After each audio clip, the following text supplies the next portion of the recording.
গোয়াতে বেড়াতে গিয়েও আমরা সকালে ঘুম থেকে কখন উঠবো সেটা বেশিরভাগ দিনই নির্ভর করতো এই যে ম্যাডামের ওপরে, মানে কিট্টুর ওপরে। ও যেদিন লেট করে উঠতো সেদিন আমরাও শুয়ে থাকতাম, মানে যতই ঘুম ভেঙে যাক না কেন কিছুতেই উঠতাম না। কিন্তু ও যেদিন তাড়াতাড়ি উঠে পড়তো সেদিন আমরা উঠে পড়তাম। এই যেমন একটা দিনও সকাল 8টার সময় উঠে পড়েছিল। তো যে কটা দিন সকালে উঠতে দেরি হতো সেদিন আমরা খুব একটা হেভি ব্রেকফাস্ট করার সুযোগ পেতাম না। তবে যেদিন কিট্টুর জন্য তাড়াতাড়ি উঠে পড়তাম সেদিন এই রিসর্টের রেস্টুরেন্টে এসেই আমরা ব্রেকফাস্ট করে নিতাম। এক একজনের 400 টাকা করে বাফে ব্রেকফাস্ট ছিল, যেটা হোটেলের প্রাইজের সাথে, মানে রুম প্রাইজের সাথে ইনক্লুড করা ছিল না। একদিকে ভালোই হয়েছে, কারণ অনেক দিনই আমরা লেট করে ওঠার জন্য ব্রেকফাস্ট করতে আসতে পারিনি। তো সব ডিটেলস আমি খুব তাড়াতাড়ি শেয়ার করব। তো চলুন সেদিন কিট্টু আমাদের সাথে কি কি ব্রেকফাস্ট করেছিল আপনাদেরকে দেখিয়ে দিই।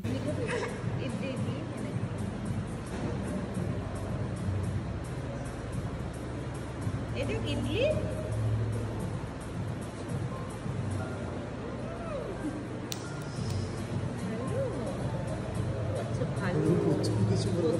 ভালো বললো।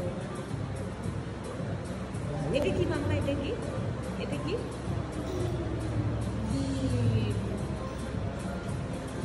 আর একটু ইডলি খাবে?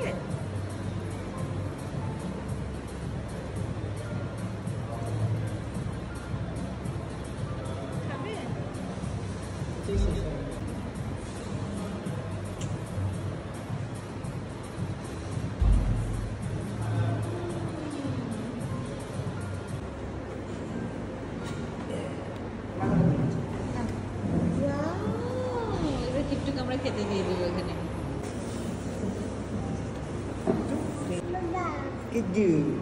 কি দিচ্ছে দেখো মাম্মা। ফ্রাই করা নাকি? না না, রোস্টেড। তেল তেল কেন? একটু তেল দিয়ে কিট্টু ফ্রেঞ্চ ফ্রাই।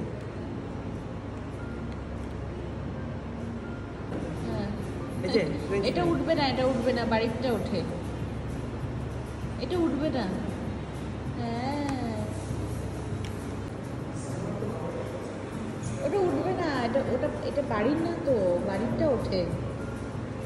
এটা অন্যটা, এটা অন্য অন্য এটা। এটা একটু মুখ চিপে হাসতো।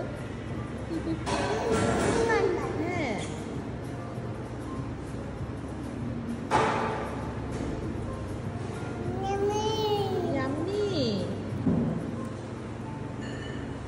আস্তে আস্তে আস্তে আস্তে আস্তে আস্তে খাও। চুল চোখের সামনে থেকে চুলগুলো সরাও, এখানে এম করে সরাও।